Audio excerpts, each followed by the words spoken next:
Hello नमस्ते। हिजो बालेनले भनेका थिए इन्डियाले मात्रै होइन नेपालले पनि इन्डियाको कतिपय ठाउँमा जग्गा मिचेको छ भनेर भनेका थिए।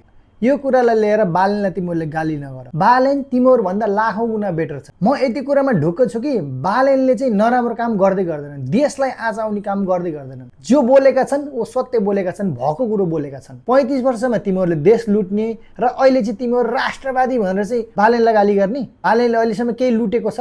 तिमीहरू भन्दा त बालेन त फार बेटर। त्यही भएर म बालेनलाई फुल्ली सपोर्ट गर्छु। त्यही पनि उनले के भनेका छन्, म प्रधानमन्त्री भइसकेपछि मात्रै थाहा पाएँ भनेर भनेका छन्। उनले पक्कै पनि अध्ययन गरेर राम्रोसँग बुझेर यो कुरो बोलेका हुन्। के यसभन्दा पहिलाका प्रधानमन्त्रीहरूलाई थाहा थिएन त? उनीहरूले नभनेका मात्रै हुन्, उनीहरूलाई पनि थाहा छ। अहिले यो कुरालाई लिएर धेरै विवाद चलिरहेको छ। कतिपय नेपालीहरू सिमानाको वरिपरि बस्नेहरूले उनीहरूको घर चाहिँ नेपालमा, जग्गा जमिन खेती गर्ने चाहिँ इन्डियामा छ भनेर कति आइरहेको छ। कति न्युजहरूमा पनि सुन्नुहुन्छ। यस्ता जग्गाहरू कति मिचेको? नेपालले त थोरै मिचेको होला, इन्डियाले धेरै मिचेको छ। नेपालले कहाँको सिमाना, कहाँको जग्गा चाहिँ अतिक्रमण गरेको छ र इन्डियाले चाहिँ कति जग्गा अतिक्रमण गरेको छ भनेर as a friendly table talk गर्नुपर्छ।